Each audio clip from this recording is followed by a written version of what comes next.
ଯୌବନ ଭଗବାନ ଦେଇଥିବା ସବୁଠାରୁ ମହତ୍ତ୍ୱପୂର୍ଣ୍ଣ ଗୁରୁତ୍ୱପୂର୍ଣ୍ଣ ସବୁଠାରୁ ବଡ଼ ଉପହାର ମଣିଷ ପ୍ରତି ଯୌବନ।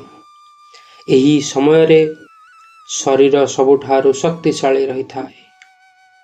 ଏହି ସମୟରେ ମନ ସବୁଠାରୁ ଅଧିକ ଶକ୍ତିଶାଳୀ ରହିଥାଏ। ଯୌବନ କାଳରେ ଯଦି ଆପଣ ଠିକ୍ ମାର୍ଗରେ ଅଛନ୍ତି ତାହେଲେ ଆପଣଙ୍କର ପୁରା ଜୀବନ ଠିକ୍ ମାର୍ଗରେ ହିଁ ରହିବ। ଏହାର ପରବର୍ତ୍ତୀ ମଧ୍ୟ ସତ୍ୟ। ଯଦି ଆପଣ ଭୁଲ ମାର୍ଗରେ ରହିଛନ୍ତି ନିଜର ଯୌବନ କାଳରେ ତାହେଲେ ପୁରା ଜୀବନ ହିଁ ଆପଣଙ୍କର ଭୁଲ ବାଟରେ ଯିବ। ବନ୍ଧୁଗଣ, ଭଗବାନ ଏତେ ଗୁରୁତ୍ୱପୂର୍ଣ୍ଣ ଏତେ ବଡ଼ ଉପହାର ଆମକୁ ଦେଇଛନ୍ତି। ମୁଁ ଆପଣଙ୍କୁ ପ୍ରଶ୍ନ କରୁଛି, ତାହା ଆମକୁ ଠିକ୍ ମାର୍ଗରେ ଲଗେଇବା ଉଚିତ ନା ଭୁଲ ମାର୍ଗରେ? କ'ଣ ଆପଣ ନିଜେ ଚାହୁଁଛନ୍ତି ଆପଣଙ୍କର ସବୁଠାରୁ ଭଲ ସମୟ ବର୍ବାଦ ହେଇଯାଉ, ଜାଳି ପୋଡ଼ି ଛାରଖାର କରିଦେଉ ଆପଣଙ୍କ ଜୀବନକୁ? ମୁଁ ତ ଭାବେ ଆପଣ କେବେ ମଧ୍ୟ ଏମିତି ଭାବିବେନି ଯେ ଆପଣଙ୍କ ଯୌବନ ନଷ୍ଟ ହେଇଯାଉ ବୋଲି। ବନ୍ଧୁଗଣ, ଆଜିର ଭିଡ଼ିଓଟି ଏଇଥିପାଇଁ ଯେ ଆପଣଙ୍କ ଯୌବନ କେମିତି ନଷ୍ଟ ନ ହଉ, ତାହା କେମିତି ସରି ନଯାଉ ବହୁତ ଶୀଘ୍ର। କେମିତି? ପ୍ରଥମେ ଆମେ ଜାଣିବା କାହିଁକି ଯୌବନ ନଷ୍ଟ ହୁଏ। ମହାତ୍ମା ବିଦୁର କହୁଛନ୍ତି, ଏହି 4ଟି ଗୁଣ ପାଇଁ ଆପଣଙ୍କର ଯୌବନ ନଷ୍ଟ ହୁଏ। ଏହି 4ଟି ଗୁଣ ବିଷୟରେ ପ୍ରଥମେ ଆମେ ଆଜି ଜାଣିବା। ତାପରେ ମୁଁ ଆପଣଙ୍କୁ କହିବି ଆପଣ କ'ଣ କଲେ ଆପଣଙ୍କ ଯୌବନ ନଷ୍ଟ ହେବ ନାହିଁ। ବନ୍ଧୁଗଣ, ଡେରି ନ କରି ଭିଡ଼ିଓକୁ ଆରମ୍ଭ କରିବା। ପ୍ରଥମ ଗୁଣ, ଅଧିକ ଖାଇଲେ। ବନ୍ଧୁଗଣ, ଅଧିକ ଖାଦ୍ୟ, ଅଧିକ ସ୍ୱାଦ ଲାଳସା ଆପଣଙ୍କ ଯୌବନକୁ ନଷ୍ଟ କରେ। ଖାଦ୍ୟ ଖରାପ ଏମିତି ମୁଁ କହୁନାହିଁ, କିନ୍ତୁ ଯେଉଁ ଲୋକମାନେ ସବୁବେଳେ ଖାଦ୍ୟ ବିଷୟରେ କଥା କୁହନ୍ତି, ସବୁବେଳେ ଖାଦ୍ୟ ବିଷୟରେ ଚିନ୍ତା କରନ୍ତି, ସ୍କୁଲକୁ ଯାଇଥିବେ ସ୍କୁଲରେ ଭାବୁଥିବେ ଘରକୁ ଗଲେ କ'ଣ ଖାଇବି, ଅଫିସ ଯାଇଥିବେ ଅଫିସରୁ ଭାବୁଥିବେ, ଅଫିସରୁ ସ୍ତ୍ରୀଙ୍କୁ ଫୋନ କରି କହୁଥିବେ ଏଇଟା କର। ସ୍ୱାଦ ଲାଳସା, ଯେଉଁ ଜିହ୍ୱା ରୂପକ ଯେଉଁ ଇନ୍ଦ୍ରିୟ, ତାର ଲାଳସାରେ ଆପଣଙ୍କର ଯୌବନ ନଷ୍ଟ ହୁଏ। ପୂର୍ବ କାଳର ଲୋକମାନେ କୁହନ୍ତି ଭୋକର ଅଧା ହିଁ ତମେ ଖାଅ। ଯଦି ଆପଣଙ୍କୁ ଭୋକ ଲାଗୁଛି ତାର ପେଟର ଅଧା, ବାକି ଯେଉଁ ଅଧା ରହିଲା ତାର ଅଧା ଆପଣ ଜଳରେ ପୂର୍ଣ୍ଣ କରନ୍ତୁ ଆଉ ଅଧା ବାୟୁରେ ପୂର୍ଣ୍ଣ କରନ୍ତୁ, କିଛି ନାହିଁ। ବନ୍ଧୁଗଣ, ଯଦି ଆପଣ ଅଧିକ ଖାଉଛନ୍ତି ଆପଣଙ୍କର ଶରୀରରେ ଅଧିକ ଆଳସ୍ୟ ଭାବ ସୃଷ୍ଟି ହେବ। ଆପଣଙ୍କର ଲକ୍ଷ୍ୟ ପ୍ରତି ଆପଣଙ୍କର ଯେଉଁ ଡେଡିକେସନ୍ ତାହା କମିଯିବ। କାହିଁକିନା ଯଦି ଜିହ୍ୱା ଲାଳସାରେ ବା ସ୍ୱାଦ ଲାଳସାରେ ଆପଣ କିଛି ଜିନିଷ ଖାଉଛନ୍ତି ତାହା ଆପଣଙ୍କ ଶରୀରକୁ ଆଳସ୍ୟ କରୁଛି। ଆପଣଙ୍କ ଶରୀର କେବେ ମଧ୍ୟ ଆପଣଙ୍କର ଲକ୍ଷ୍ୟସ୍ଥଳରେ ପହଞ୍ଚି ପାରିବ ନାହିଁ। ତେଣୁକରି ଠିକ୍ ଖାଆନ୍ତୁ, ସନ୍ତୁଳିତ ଖାଦ୍ୟ ଖାଆନ୍ତୁ। ସନ୍ତୁଳିତ ଖାଦ୍ୟର ଅର୍ଥ ଜଙ୍କ ଫୁଡ୍ ନୁହଁ। ସନ୍ତୁଳିତ ଖାଦ୍ୟର ଅର୍ଥ ଆପଣଙ୍କ ଶରୀରକୁ ଊର୍ଜା ଦେବା ପାଇଁ ଯେତିକି ଜିନିଷ ଦରକାର କେବଳ ସେତିକି। ଖାଦ୍ୟକୁ ଆମେ ଅଧିକ ଗ୍ଲୋରିଫାଏ କରୁଛେ, ଖାଦ୍ୟକୁ ଆମେ ବେଶୀ ବଢ଼େଇ ଚଢ଼େଇ କହୁଛେ ନା। ଗାଡ଼ି ପାଇଁ ପେଟ୍ରୋଲ ଯାହା କାମ କରେ ଆମ ଶରୀର ପାଇଁ ମଧ୍ୟ ଖାଦ୍ୟ ସେଇଆ ହିଁ କାମ କରେ, ବେଶୀ କିଛି ଅଧିକ ନୁହେଁ। ଯେମିତି ଊର୍ଜା, ଗାଡ଼ି ଊର୍ଜା ଗ୍ରହଣ କରେ ପେଟ୍ରୋଲ ଠାରୁ, ସେମିତି ଆମେ ଖାଦ୍ୟ ଠାରୁ ଊର୍ଜା ଗ୍ରହଣ କରୁ। କିନ୍ତୁ ତାକୁ ଯଦି ଆମେ ସ୍ୱାଦ ସହ ଯୋଡ଼ି ତାକୁ ଆମେ ବହୁତ ଭାବି ଚିନ୍ତି ଆଜି ଏଇଆ ଖାଇବା, କାଲି ଏଇଆ ଖାଇବା, ପରଦିନ ଏଇଆ ଖାଇବା, ଖାଦ୍ୟ ବିଷୟରେ ଖାଲି ଭାବିବା, ତେବେ ଆମେ ଲକ୍ଷ୍ୟ ବିଷୟରେ ଭାବି ପାରିବା ନାହିଁ। ବନ୍ଧୁଗଣ, ପ୍ରଥମ ଗୁଣ, ଅଧିକ ଖାଇଲେ ଆପଣଙ୍କର ଯୌବନ ଆପଣଙ୍କର ଯବାନୀ ନଷ୍ଟ ହୁଏ। ଦ୍ୱିତୀୟ ଗୁଣ ବିଷୟରେ ଜାଣିବା ପୂର୍ବରୁ ପ୍ରଥମେ ଆପଣ ଆନନ୍ଦ ଟିଭିକୁ ସବସ୍କ୍ରାଇବ୍ କରି ଭିଡ଼ିଓକୁ ଲାଇକ୍ କରିଦେବେ। ବନ୍ଧୁଗଣ, ବିଦୁର କହୁଛନ୍ତି ଦ୍ୱିତୀୟ ଗୁଣ ହେଉଛି ଅଧିକ ଶୋଇଲେ। ଅଧିକ ଯେଉଁମାନେ ବିଶ୍ରାମ କହନ୍ତି, ହଁ ଏଇ କାମ କରିଦେଲେ ବିଶ୍ରାମ ଟିକେ ଦରକାର, ଯୁଆଡ଼େ ଗୋଟେ ଗଲେ ଆସିଲା ବେଳକୁ ମୁଁ ଶୋଇପଡ଼ିବି ଟିକେ, ସେ 24 ଘଣ୍ଟାରୁ 14 ଘଣ୍ଟା ଶୁଅନ୍ତି।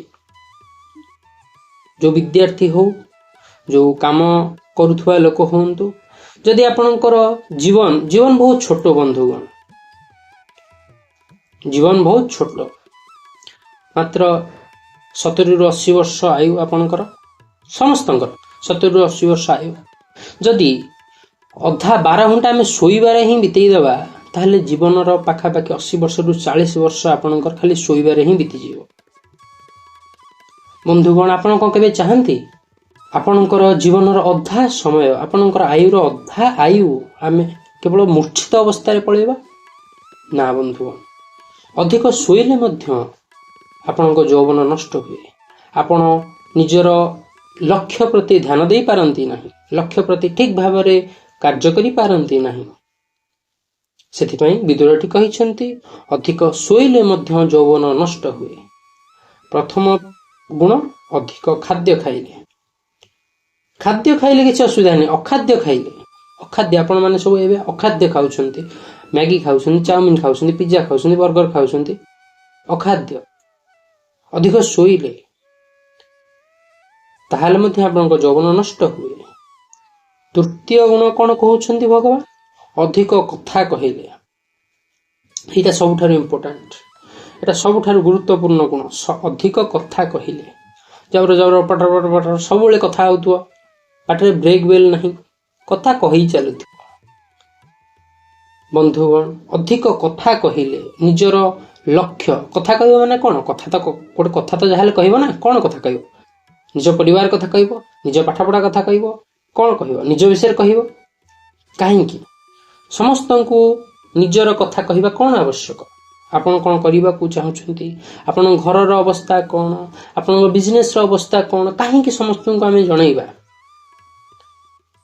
समस्त जानले कोन करिवे केही आपण को सीढ़ी करी स्वर्ग को नेबे नाही बंधुगण अधिक निजर लक्ष्य को अन्य मानक आगे कहिले बहुत खराब कथा एठी तो लक्ष्य कथा कही नाहंती विदुर विदुर क्वेश्चन अधिक कथा कहिले आपण पाठ पढ़ौछन टीचर क्लासरूम रे पिला माने बसिकी कपड़ा बहुछंती ये ता कोन कला तू कोन कलु से कोन कला काहेकि अधिक कथा कहिले मध्य कारण जिह्वा जेते कम कथा कहिबो सेते भलो अधिक कथा कहिले मध्य आपणकर यौवन नष्ट हुए।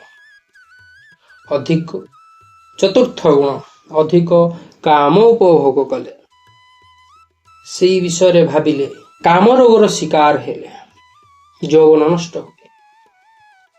बंधुगण एई चारोटी गुण विदुर बहुत सुंदर भावे कहिसंती एही चारोटी गुण आपणक जीवन को नष्ट करे।